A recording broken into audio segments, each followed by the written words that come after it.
Amada iglesia, Dios los bendiga en esta preciosa tarde, 22 de abril del 2020, del año, ¿verdad? El que el Señor está precisando nuestra vista, nos está dando 2020. Primero Dios, y podamos ver la situación en que estamos. Y gracias, Señor, que nos permite estar una vez más aquí con ustedes, hermanas, hermanos, personas que nos ven. Queremos transmitir la palabra del Señor conforme a su corazón.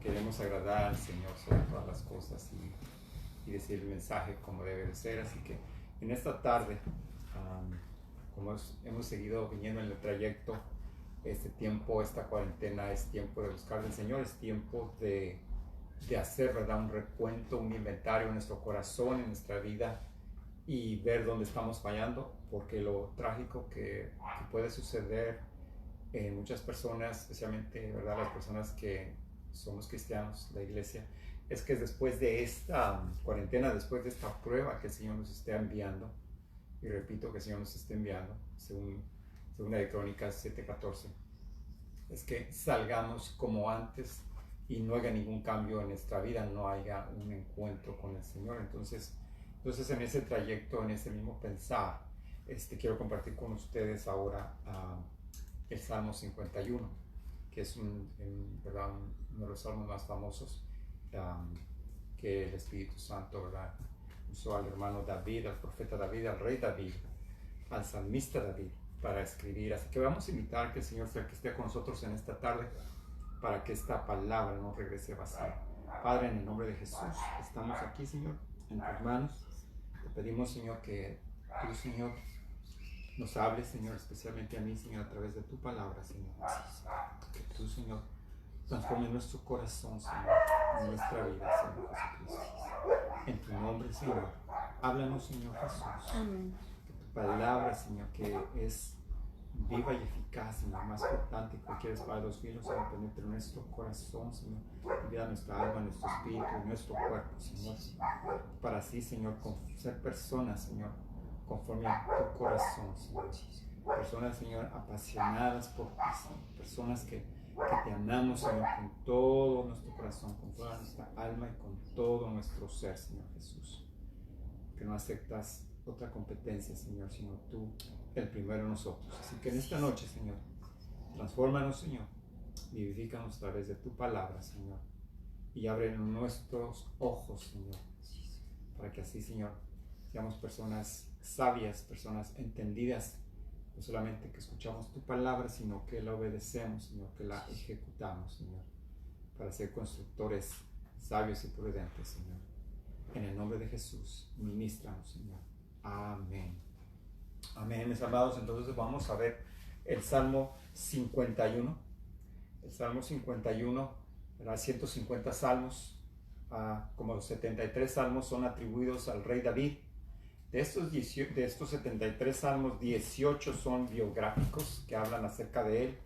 Y de estos 18, 8 de ellos son considerados salmos de penitencia, o sea, verdad, donde hay confesión de pecados, y uno de ellos siendo el Salmo 51. Y algo que debemos de notar, mis amados, es que el Salmo 51, aunque usted pueda ver la tinta allí, el Salmo 51 no fue escrito con tinta, fue escrito con sangre, porque aquí David se encontraba en una agonía, él se encontraba oprimido, él se sentía ofuscado, su pecado lo estaba oprimiendo, lo estaba secando. Entonces él necesitaba que él fuese perdonado por el Señor. Entonces este salmo viene de un corazón totalmente quebrantado, de un corazón totalmente afligido. Entonces, ¿verdad? Uno tiene que dar, ¿verdad? Cuando uno lee la palabra, cuando uno le entiende, cuando uno explica, dar la nota exacta, o sea, lo que el Espíritu Santo quiere dar a la persona, notificar. Se cuenta, ¿verdad?, que el director más famoso de Estados Unidos, el señor Leonard Bernstein, un hombre muy famoso, era el director de la Filarmónica de Nueva York. Cuenta que un amigo de él fue a Europa y compró una pieza antigua de música, le costó mucho dinero, y le pidió al señor Leonard Bernstein que la tocase. Y Leonard Bernstein le dijo, no puedo tocar esa pieza. Le digo, ¿por qué? ¿No quieres o no puedes? Le dijo, es que esa nota, esa música fue escrita siglos atrás y yo no la puedo tocar porque no sé cómo, nunca escuché al autor, no sé cómo se cuentan las notas, los altos, los bajos que debe de llevar, dice, y es por eso que no la puedo tocar. Entonces, nosotros tenemos que dar, ¿verdad?, la nota exacta, ¿verdad?, o pedir que el Señor nos ayude cuando uno lee la palabra del Señor, ¿verdad?, y creerla en nuestro corazón, en todo nuestro ser.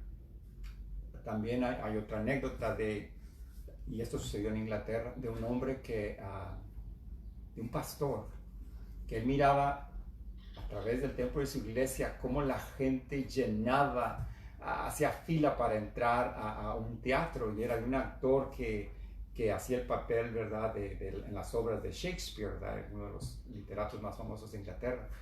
Entonces la gente hacía línea para entrar. Entonces el predicador un día fue y le preguntó al actor, ¿cuál es el secreto? ¿Por qué la gente hace línea para entrar al teatro a verte? Y aquí mis bancas están casi vacías. Entonces esta fue la respuesta que le dijo el actor. Le dijo, puede que este sea el problema. Yo hago una cosa que no es real, la hago ver como si fuese real. O sea, el papel que hacía de Hamlet, de Shakespeare, dice, no es real, pero yo la hago que se vea real. Entonces la gente es atraída y tal vez tú estés haciendo lo contrario. Tal vez tú algo que es real no lo haces que suene real. Entonces puede que ahí esté el problema. Entonces es algo, ¿verdad?, que nosotros debemos de notar, de meditar, ¿verdad? ¿Qué nota damos nosotros cuando hablamos las cosas, cuando decimos las cosas? ¿Cómo las actuamos? ¿Verdad? Si solamente uno da una enseñanza por enseñarla, o es algo que es real. El hermano Paul Washer, ¿verdad?, y un amigo, cuando alguien predica, ellos cuando ven a la persona enseñar o predicar, dicen, hay realidad en la persona que está diciendo eso. O sea, es real lo que está diciendo, no solamente es de la boca para afuera, sino que lo que comparte es una realidad en esa persona. Entonces es menester que nosotros, lo que haga en nosotros, sea real. No quiere decir que no tengamos defectos, sí tenemos defectos, pero en sí tiene que haber una evidencia de que Cristo Jesús esté en nosotros, de que la palabra del Señor es real en nosotros. Entonces nosotros debemos de hablar, de vivir la palabra conforme al Espíritu Santo del Señor. Así que entonces vamos a ver este salmo, el Salmo 51. Como dije antes, es un salmo escrito con sangre, con agonía, con desesperación, con opresión de un hombre que necesitaba alivio de su pecado. Entonces vemos aquí, ¿verdad?, en el Salmo 51, versículo 1, yo quiero que usted se imagine las veces que usted ha caído, que usted ha tropezado, que usted ha cometido un grave error, un grave error, y cómo usted se siente abatido, abatida, se siente oprimido por ese error, por esa situación que ha pasado y usted es el culpable. Yo quiero que usted vea la situación en que se encontraba el rey David cuando dice, ten piedad de mí, oh Dios, conforme a tu misericordia, conforme a la multitud de tus piedades, borra mis rebeliones. O sea, aquí le está gritando, está clamándole al Señor. Este pecado lo está oprimiendo, lo está exprimiendo, ¿verdad? Y para que pueda haber sanidad, ¿verdad?, en una falta, tiene que haber perdón.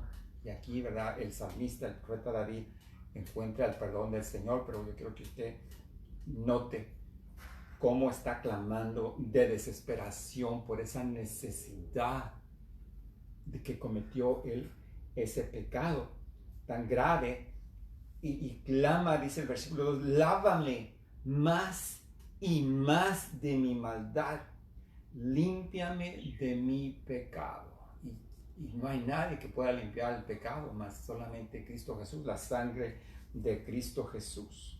Entonces él encontró aquí el alivio del Señor, ¿verdad? El Salmo 103 dice, ¿verdad?, que así como tan lejos está el oeste del occidente, el Señor ha alejado nuestras faltas de nosotros, ¿sí? Y así como los cielos son tan altos, así es la misericordia del Señor. Antes de que Cristo muriese, dice que, ¿verdad?, que echaba los pecados a lo más profundo de la mar. Ahora la sangre de Cristo Jesús no los echa a la mar, sino que los borra totalmente. Es mejor detergente que pueda haber para nuestros pecados, para nuestras faltas. Entonces, la sangre de Cristo nos limpia del pecado. Y mire, el número 3 es algo muy importante para que pueda haber perdón en nosotros. Nosotros debemos reconocer nuestras rebeliones, porque yo conozco mis rebeliones y mi pecado está siempre delante de mí. Imagínese usted, cada vez que David vea a un general, a un jefe y diga, por mi culpa, por mi pecado, un jefe, uno de mis soldados más importantes fue muerto, murió por mi causa, por mi culpa. O cada vez que escuchase a un bebé diciendo, ¿verdad?, que por su culpa ese bebé había muerto, ¿sí? O sea que tenía sangre en sus manos, en su corazón David, no solamente del soldado, de Urías, sino también del bebé que había muerto por su culpa.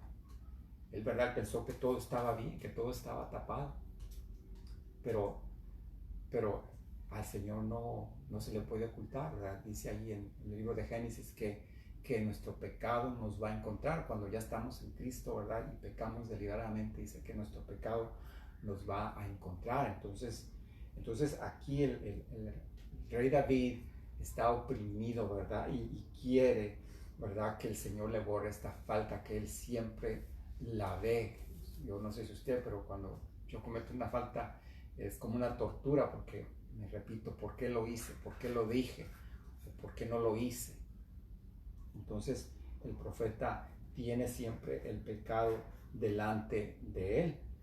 Continuando, dice el versículo 4, dice, contra ti y contra ti solo he pecado. He hecho lo malo delante de tus ojos, para que sea reconocido justo en tu palabra y tenido por puro en tu juicio. Mira que él no está culpando a Betsabé, aunque algunos sí creen que Betsabé era culpable también, porque ella se expuso sabiendo, ¿verdad?, que la azotea del rey es más alta que su casa. Entonces Betsabé, ¿verdad?, según los predicadores, los teólogos, debería de haberse, ¿verdad?, bañado en la casa y no exponerse afuera. Algunos eso creen, y claro, David tampoco no es que no sea la culpa de él, también él la codició y la tomó. Entonces, pero él aquí no echándole la culpa a ella, sino él está llevando la responsabilidad, así como el profeta Daniel en el capítulo 9, ¿verdad? Él también, ¿verdad? Él está confesando su pecado, se está incluyendo, ¿verdad?, ante el Señor. O sea que no hay excusa. Cuando hemos pecado debemos dejar que el Señor, que el Espíritu Santo, ¿verdad?, nos examine, ¿verdad?, para ver, ¿verdad?, que la culpa, la severidad de la situación, y no encontrar excusas, no culpar a los demás, así como Adán, ¿verdad?, que dijo cuando el Señor lo confrontó que por qué había comido del fruto. Adán le echó la culpa a Eva, y Eva le echó la culpa a la serpiente ya no tuvo a quien echarle la culpa. Pero estaba preguntando yo, ¿qué tal si Adán hubiese pedido perdón? No sé, pero es algo, ¿verdad?, una pregunta ¿qué tal si Adán, en vez de verse excusado, hubiese confesado su culpa? No sabemos, ¿verdad? Es algo que solamente el Señor sabe. Entonces, nosotros somos los responsables por nuestros actos, no los demás. Versículo 5 dice, he aquí, en maldad he sido formado y en pecado me concibió mi madre. Algunos predicadores yo los he oído y dicen, ¿verdad?, que David era ilegítimo, ¿verdad?, que era de otra mujer y es por eso que le estaba cuidando los borreguitos allá aparte y su papá no lo quiere traer, pero yo creo, mis amados, que simplemente David reconoce que nosotros nacimos en pecado, tenemos la descendencia adámica. Entonces, cuando una persona que dice que practica cierto pecado, ¿verdad? Porque dice que así nació, ¿verdad? En el caso de la homosexualidad, el lesbianismo u otros pecados, ¿verdad? El adulterio, la fornicación, dice que así me hizo Dios. En nosotros está el pecado, ¿sí? Nosotros no somos pecadores porque pecamos, sino que pecamos porque somos pecadores. Hemos nacido pecadores y es por eso que necesitamos la regeneración, el nuevo nacimiento del Señor. O sea que todas las personas que dicen que porque así nacieron, claro, así nacieron, así nacimos todos pecadores, pero es necesario que nos arrepintamos de nuestros pecados, de nuestras faltas, de nuestro estilo de vida, ¿verdad? El Señor ha dejado pasar, como dicen en tiempos pasados, esas faltas, esos pecados, pero ahora es tiempo de uno arrepentirse y de buscar su rostro. En el versículo 6 dice, he aquí, tú amas la verdad en lo íntimo y en lo secreto me has hecho comprender sabiduría. Uno puede ocultar su pecado, uno puede ocultar su falta, uno puede sonreír, uno puede seguir hablando como si nada, uno puede seguir compartiendo la palabra, uno puede seguir evangelizando, predicando, enseñando como que nada ha pasado.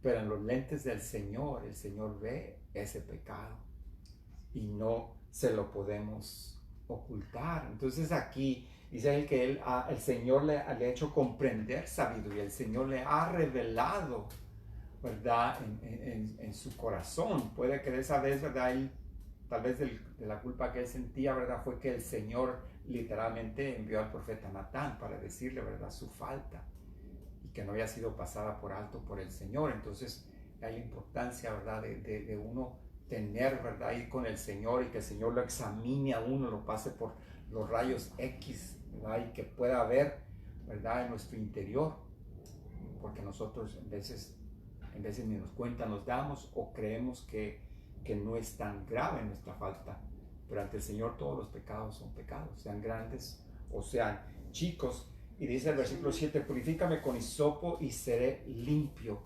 lávame y seré más blanco que la nieve, como dice en Isaías, aunque nuestros pecados fuesen como la grana, dice, el Señor los hará más blancos que la nieve.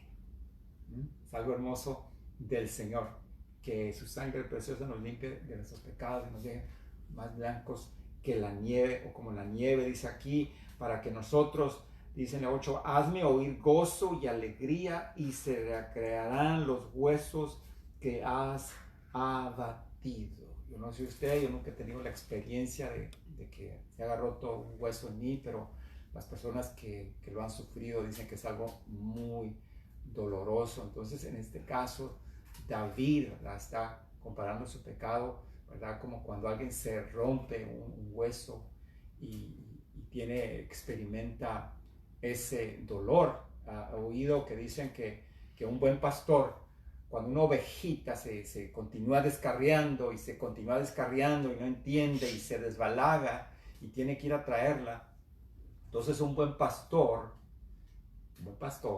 lo que hace es quebrarle una patita a esta ovejita. Le quebra una patita, entonces a esta ovejita que le quebra una patita la trae cargada en sus hombros, ¿verdad? Claro, le pone, ¿verdad?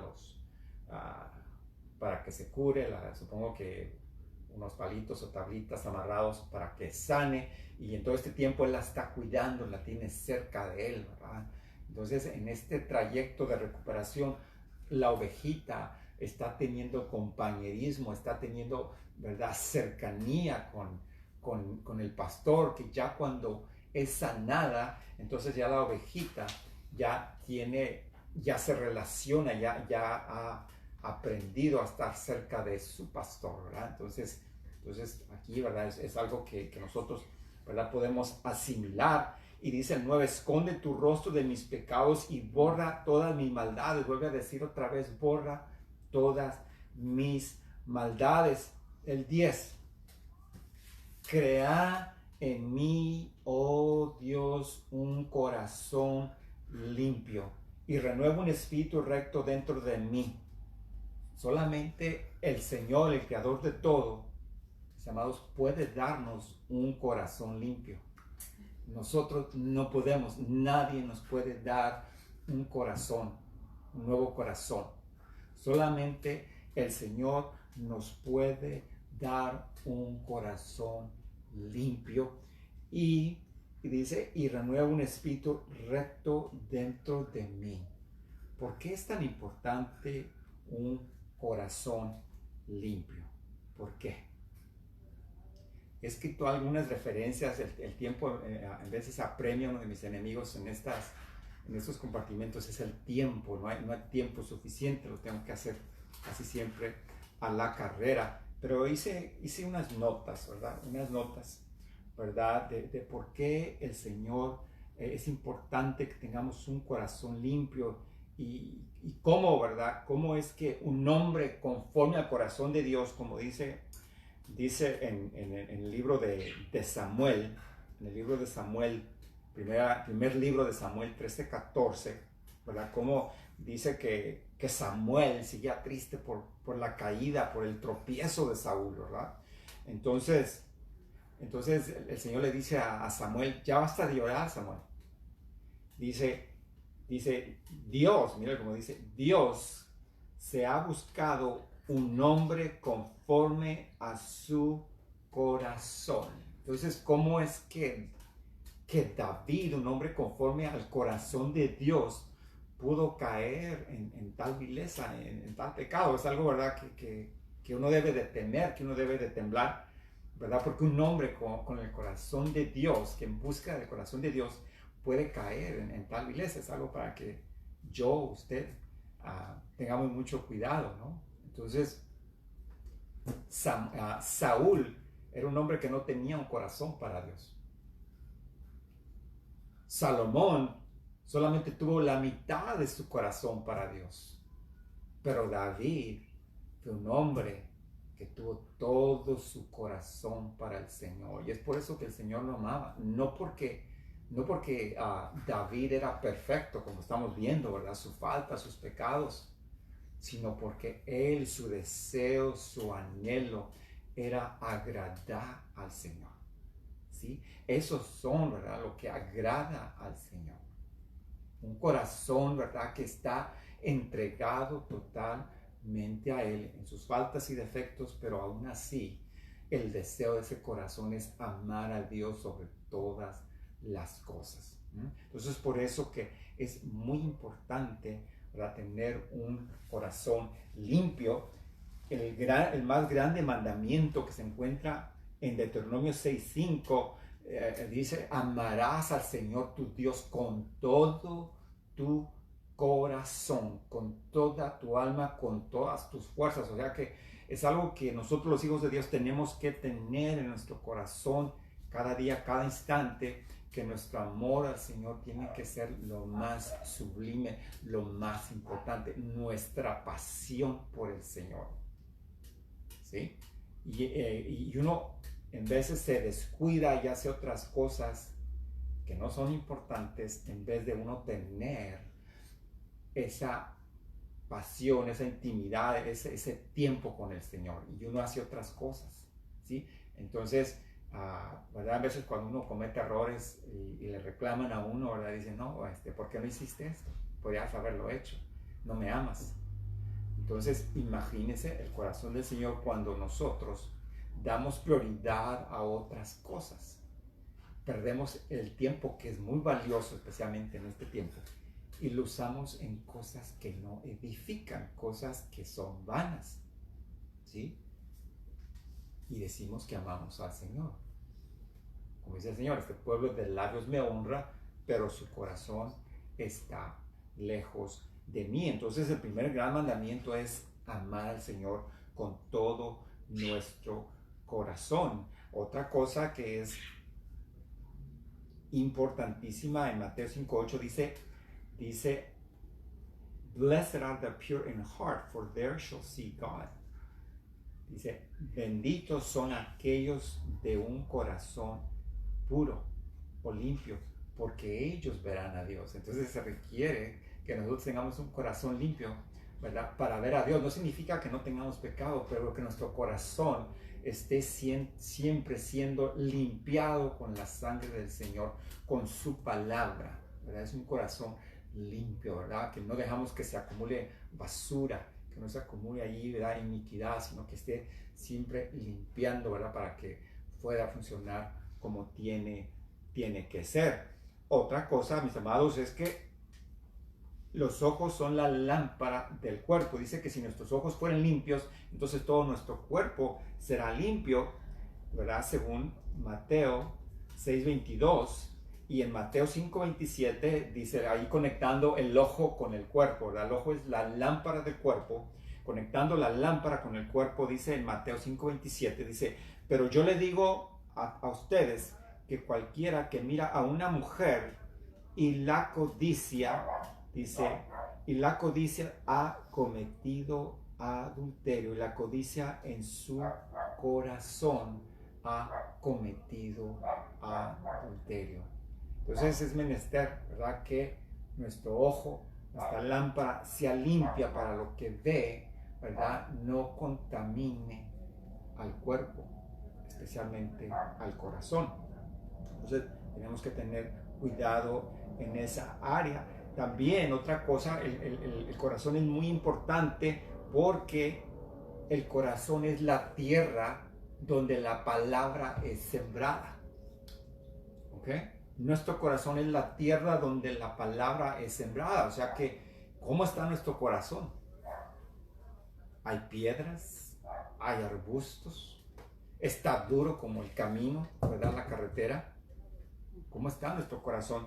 Dice en el libro de San Mateo, en la parábola del sembrador, solamente les voy a leer un versículo en Mateo 13:19, dice, el corazón es, dice, cuando dice cualquiera, Mateo 13:19, dice, cuando alguien, dice, cuando alguien escucha la palabra del reino y no la entiende, o sea, no la asimila, no la digiere, ¿sí? Dice, entonces viene el enemigo, dice, y la arrebata. Y arrebata lo que el sembrador sembró en ese corazón, lo que el sembrador plantó en ese corazón, dice. Estos son los que recibieron la semilla junto al camino. Entonces nuestro corazón tiene que ser buena tierra, tiene que ser una tierra que es apta para que la semilla, la palabra del Señor, lleve mucho fruto y se multiplique, ¿sí? Fruto para vida eterna. Entonces nuestro corazón tiene que ser buena tierra. Y como digo, estos solamente son ejemplos. Otro ejemplo es, la palabra del Señor dice que en el Salmo 66:18 el Señor no va a escuchar nuestra oración. Salmo 66:18 dice, si hubiese iniquidad en mi corazón, el Señor no me escucharía. Entonces no debemos tener iniquidad en nuestro corazón, en nuestro ser, porque el Señor no va a escuchar nuestras oraciones. Entonces tiene que ser un corazón limpio, un corazón, ¿verdad?, que confiesa constantemente, que está siendo limpiado por la palabra del Señor. También nuestro corazón, hermanos, es una bodega. Es una bodega. Lucas 6:45 dice, el hombre bueno del buen tesoro de su corazón saca lo bueno, y el hombre malo del mal tesoro de su corazón saca lo malo, porque de la abundancia del corazón habla la boca. Entonces nosotros, ¿verdad?, no podemos juzgar a una persona, no sabemos, pero sí dice la palabra del Señor que la podemos inspeccionar por los frutos que da. Porque su lengua, su habla, de lo que esa persona habla, lo va a dilatar, qué es lo que hay adentro. La persona buena va a sacar lo bueno, ¿verdad? Va a hablar de lo bueno que hay en su corazón, y una persona mala solamente va a hablar de la basura que hay en su corazón. Ya les he dicho antes, como digo, no importa que el tiempo se me acabe, pero de la mujer buena, que era una mujer muy dadivosa, todos la elogiaban, excepto por una mujer envidiosa, y decía, ¿verdad?, que los hombres iban a ella porque iban por otra cosa. Entonces el día de su cumpleaños, la mujer mala, ¿verdad? Le envió un regalo. Otras personas llevaron muy buenos regalos. Y entonces cuando la señora esta buena estaba abriendo los regalos, ¿verdad? Estaba viendo lo que le habían enviado y abrió lo que la mujer envidiosa le había enviado y era excremento humano.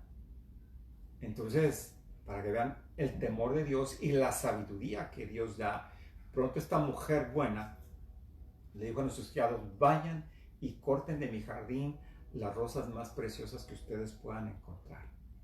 Entonces ellos fueron y aquí están. Digo, vayan y désenla a esa mujer, porque uno solamente puede dar lo que uno tiene dentro. Entonces nuestro corazón es una bodega y vamos a ver lo que hay dentro de nosotros. También, ¿verdad? Donde está nuestro corazón, ahí va a estar nuestro tesoro. En Lucas 19:21, voy a leer más el 19, dice: no os hagáis tesoros en la tierra donde la polilla y el orín corrompen, donde los ladrones minan y hurtan. 20, sino haceos tesoros en el cielo, donde ni la polilla ni el orín corrompen, donde los ladrones no minan ni hurtan, porque donde está vuestro tesoro, allí estará vuestro corazón. Entonces, el lugar del corazón tiene que estar, ¿verdad?, en las cosas celestiales. Nuestra conversación tiene que ser en las cosas celestiales. Debe de ser así. Si su corazón está aquí en la tierra, pues vamos a pensar en cosas de la tierra, inversiones en la tierra, cosas que vamos a hacer aquí en la tierra. No queremos que el Señor venga porque nos queremos casar, queremos tener una casa, queremos tener un mejor empleo, queremos tener más dinero, queremos viajar, Entonces el Señor quiere que nuestro corazón esté allá en las cosas celestiales. Otra cosa muy importante, nuestro corazón es un instrumento que puede ser tocado por 3 personas. Nuestro corazón puede ser tocado por el diablo. El caso de Pedro. Nuestro corazón puede ser tocado por el hombre, por las emociones, ¿verdad? Por cosas, circunstancias que uno ve y actúa uno meramente como un humano. O nuestro corazón puede ser un instrumento que es tocado por Dios. Entonces, ¿a quién le cedemos que toque nuestro corazón? ¿Al enemigo? ¿El hombre? ¿O Dios? Entonces, nosotros en nuestra vida cotidiana tenemos que ser personas, como dice Pablo en inglés, circumspectively, tenemos que andar vigilantes. Dice que toda palabra que salga de nosotros sea sazonada con sal, ¿verdad? Que edifique a los demás, ser prontos para oír, tardos para la ira, tardos para contestar. Otra cosa importantísima, en Proverbios 4:23 dice: sobre toda cosa guardada, guarda tu corazón, porque de él mana la vida. Entonces, yo no sé si se está viendo, pero el corazón es instrumento esencial en nuestra salvación, en nuestra vida. Como le digo, es ahí donde la palabra del Señor germina, es donde dice la palabra del Señor que no es lo que contamina lo que entra al hombre, sino lo que sale del corazón es lo que contamina al hombre, ¿verdad? Es lo que nosotros dejamos que se acumule ahí, es lo que nos contamina. Entonces, por eso de él mana la vida, ¿verdad? La vida eterna. Y ahí podemos decir, ¿verdad?, que los que creen en mí, ¿verdad?, de su interior saldrán ríos de agua viva. Como dijo la samaritana, dice: si tú, dice, bebieses de esta agua, dice, esta agua te dará, dice, una fuente que brote para vida eterna, ¿verdad? De lo profundo de uno, del corazón. Entonces el Señor nos habla, ¿verdad?, con tanto amor, con tanto cuidado, que el corazón tiene que ser vigilado. Como hablamos el domingo, no podemos tomarnos un día de vacaciones y dejar de ser espirituales y decir que seguimos siendo espirituales. Tenemos que ser personas constantes. Si tropezamos, inmediatamente levantarnos, ¿verdad? El corazón, aparte, mis amados, es muy peligroso. Ni usted y yo lo conocemos. Jeremías 17:5 dice: así ha dicho Jehová: maldito el hombre, maldito el varón que confía en el hombre, y pone carne por su brazo, su corazón se aparta de Jehová. Será como la retama en el desierto, y no verá de dónde viene el bien, sino que morará en las sequedades del desierto, en tierra despoblada y deshabitada. 7. Bendito el varón que confía en Jehová, cuya confianza es Jehová. 8. Porque será como el árbol plantado junto a aguas, que junto a la corriente echará sus raíces, y no verá cuando viene el calor, sino que su hoja estará verde, y en el año de sequía no se fatigará, ni dejará de dar fruto. Versículo 9. Engañoso es el corazón más que todas las cosas, y perverso. Voy a repetir esto, porque el mundo le dice que usted tiene que seguir a su corazón, que haga lo que su corazón le dice. Que todo lo que su corazón venga, lo haga, porque solamente se vive una vez. Pero aquí el Señor nos está avisando que el corazón es más engañoso que todas las cosas y perverso. ¿Quién lo conocerá? Solo Dios. Usted y yo no. Y el 10, el Señor da la respuesta: yo, Jehová, escudriño la mente, que pruebo el corazón, para dar a cada uno según su camino, según el fruto de sus obras. Entonces podemos ver cómo aquí, ¿verdad?, el salmista en el versículo 10, ¿verdad?, dice: crea en mí, oh Dios, un corazón limpio. Tiene que ser nuestro clamor, nuestra petición, nuestro llorar.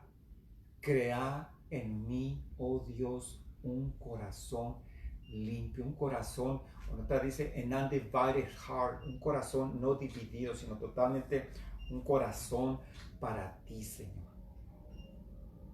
Que solamente sea tuyo, que sea morada tuya, donde tú puedas morar, ¿verdad?, en tu plenitud, porque solamente el Señor puede conocerlo y limpiarlo, y es el anhelo del Señor, y debe ser nuestro clamor, pedirle: Señor, crea en mí un corazón limpio. Pon en mí tu corazón, Señor. Esa debe ser nuestra oración. Pon en mí tu corazón del Señor. En Hebreos, siguiendo en esa misma nota, en Hebreos 4:12, ¿cómo es que podemos dejar que el Señor examine nuestra mente y probar nuestro corazón? La palabra del Señor. En Hebreos 4:12 dice: porque la palabra de Dios es viva y eficaz, y más cortante que toda espada de dos filos, y penetra hasta partir el alma y el espíritu, las coyunturas y los tuétanos, y discierne los pensamientos, las intenciones del corazón. Y no hay cosa creada que no sea manifiesta en su presencia.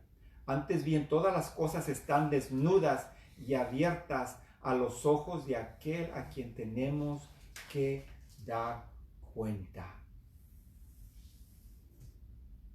Si usted y yo no tomamos tiempo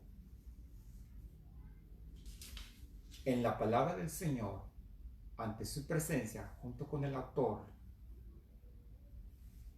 no va a haber discernimiento, no vamos a dar cuenta de nuestros pecados, porque estamos ciegos a nuestros pecados, no los vemos.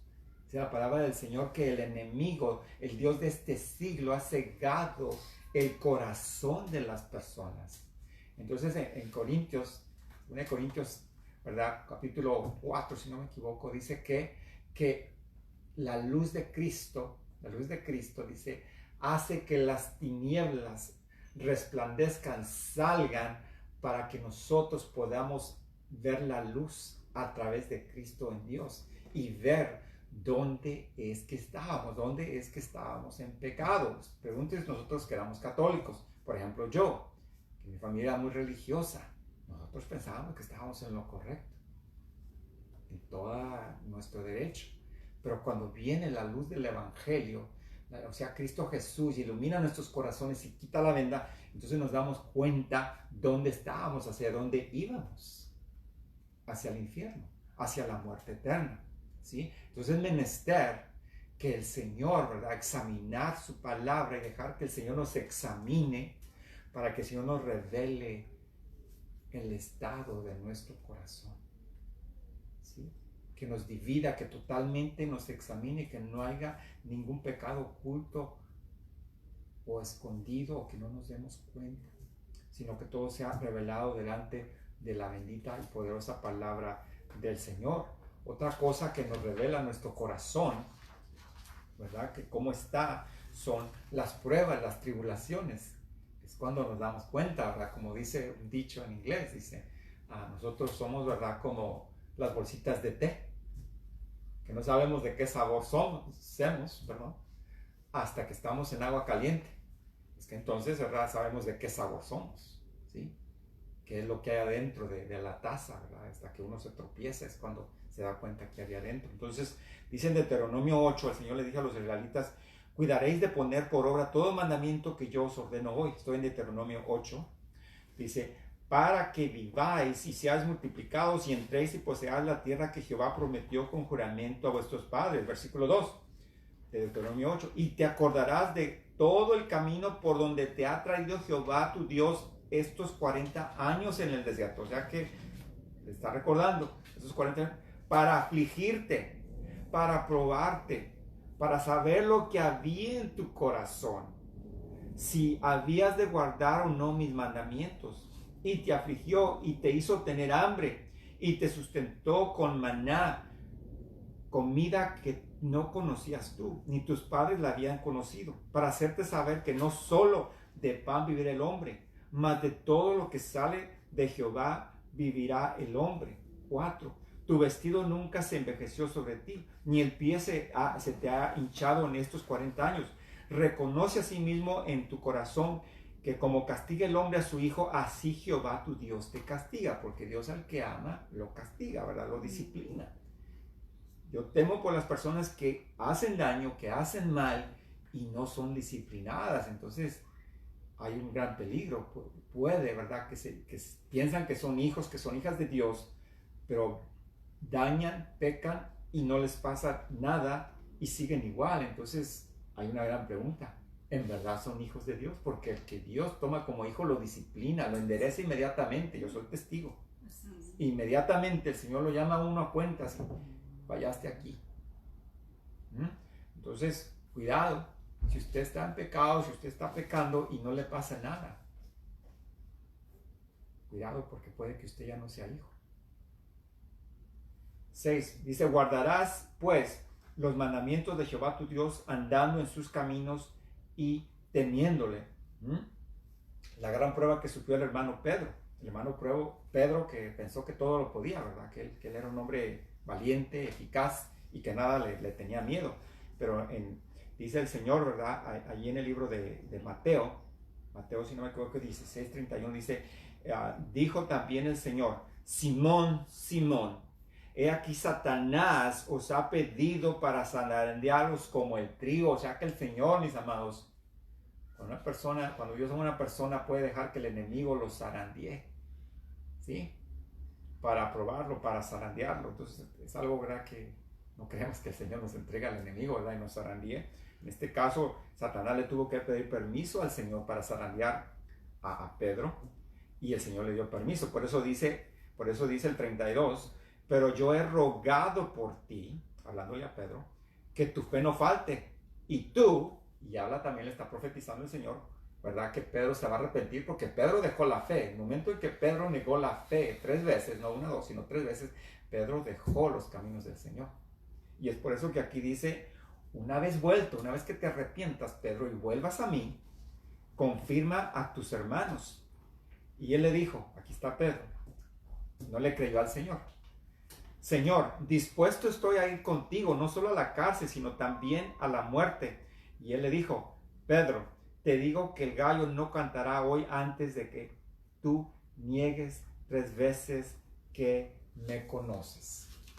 ¿Ok? Entonces, Pedro no le creyó al Señor. Segunda vez, la otra vez no le creyó acerca de la pesca. Le dijo que, ¿cómo, Señor? Si ya hemos tratado toda la noche y no hemos pescado, pero a tu palabra lo voy a hacer. También lo de los pies, o sea que Pedro es un hombre impulsivo, ¿verdad?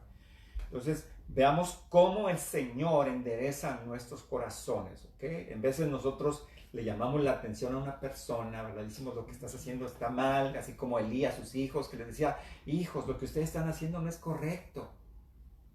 Y toleraba el pecado de los hijos. No tomaba acción pronta, precisa, papás, con nuestros hijos, o los pastores que no disciplinan a las ovejas que pecan, que continúan pecando. Entonces, mire cómo el Señor trata, ¿verdad? Aquí con Pedro. En el libro de Juan 15, dice 15, 21, 24, si no me equivoco, pero es 20, 21, 24. Dice, cuando hubieron comido, Jesús le dijo a Simón Pedro, Simón, hijo de Jonás, ¿me amas más que estos? Le respondió, sí, Señor, tú sabes que te amo. Él le dijo, apacienta mis corderos. Volvió a decirle la segunda vez, Simón, hijo de Jonás, ¿me amas? Pero le respondió, sí, Señor, tú sabes que yo te amo. O sea, que Pedro, aquí lo traducen amar, pero Pedro le está diciendo, sí, Señor, yo te amo como un amigo. ¿Ok? El Señor le está diciendo, Pedro, me agapeas, me amas con toda tu fuerza de voluntad, Pedro. Pero Pedro, está contestando, Señor, yo te amo como un amigo. Entonces le dijo la tercera vez, versículo 17, Simón, hijo de Jonás, ¿me amas? Pedro se entristeció que le dijese la tercera vez, ¿me amas? O sea, la tercera vez ya el Señor le dijo, Pedro, ¿me amas como un amigo? O sea que el Señor ya bajó, ¿verdad? De que me agapeas, Pedro lo bajó a, ¿me amas como un amigo? Y Pedro le respondió, Señor, tú sabes todo, tú sabes que te amo. Jesús le dijo, apacienta mis ovejas. De cierto te digo, que cuando eras joven, te ciñías y ibas donde querías, mas cuando ya seas viejo, extenderás tus manos y te ciñirá otro, y te llevará donde no quieras. 19. Esto dijo dando a entender con qué muerte había de glorificar a Dios, y dicho esto, añadió, y sígueme. O sea, aquí el Señor le dijo a Pedro, le dijo, Pedro, te portaste mal, me negaste, ¿por qué lo hiciste? El Señor fue directamente al problema, el Señor fue a la raíz del problema, pastores, el Señor fue a la raíz del problema. Pedro, tu problema es tu corazón. Tú no tienes un corazón totalmente entregado a mí, Pedro. Tú hacías las cosas porque pensabas que era lo mejor, como tú creías, como tú lo veías, pero el problema que tú tienes, Pedro, está en tu corazón. Tu corazón no es totalmente mío. No estabas dispuesto a morir por mí, Pedro, porque tu corazón no era totalmente mío. Estabas confiando en tus fuerzas, en tu sagacidad, ¿sí? Entonces aquí el Señor fue a la raíz del problema, fue al corazón. Nosotros tenemos que ir a la raíz del problema con nosotros, con nuestros hijos, con los demás, claro, en amor. No decir, ¿por qué te portas mal? Sino ver, te estás portando mal, ¿sabes por qué? Porque este es tu problema.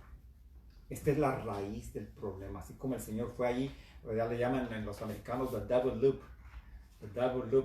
¿verdad? De nudo, el nudo doble. Ya le dijo, lo identificó y lo restauró. Entonces, como el Señor al que ama, lo disciplina y le enseña el camino que debe de seguir. Ahora nosotros, ¿verdad? Hablando aquí del Salmo 51, ¿cómo es que podemos guardar nuestro corazón? Ya para ir terminando rápidamente, Salmo 119 dice, ¿cómo guardará el hombre su corazón?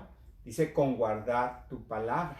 Entonces, una forma de mantener nuestro corazón limpio y puro es guardar la palabra del Señor en nuestro corazón, la espada del Espíritu. Entonces, mis amados,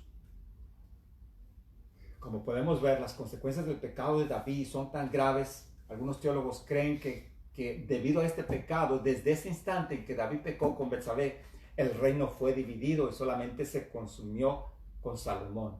Para que veamos la gravedad del pecado, se sabe que después de eso hubo muerte en sus hijos, hubo lo que él hizo en oculto, dijo, lo harán en las azoteas. Entonces fue gravísimo el pecado que cometió este David. Entonces las consecuencias del pecado son terribles. Son por un momento de placer, toda una vida se echa a la basura, es tirado a la basura. Entonces nosotros, para concluir, mis amados, debido al tiempo, una verdadera confesión, como podemos ver, no podemos acabar todo el Salmo, Pero sí dice en el versículo 17, los sacrificios de Dios son el espíritu quebrantado. Al corazón contrito y humillado tú no desprecias. No desprecias tú, oh Dios. Estos son los sacrificios que el Señor acepta. Un corazón contrito y humillado. Nosotros yo creo que cada vez que nos reunimos debemos de empezar con oración.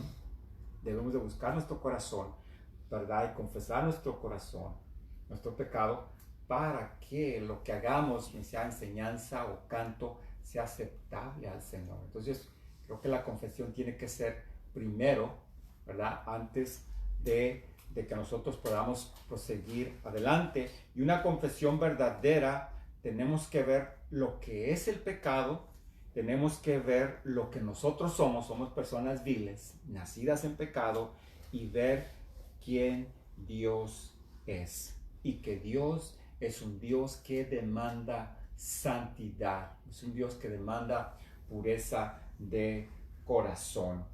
Así que, mis amados, sobre toda cosa guardada, guarda tu corazón, porque de él mana la vida. Y es menester que en este tiempo, ¿verdad?, busquemos, dejemos que el Señor nos busque, nos examine, y que confesemos nuestro corazón, que no haya nada de inmundicia, de pecado, de contaminación en nuestro corazón, porque las consecuencias son eternas.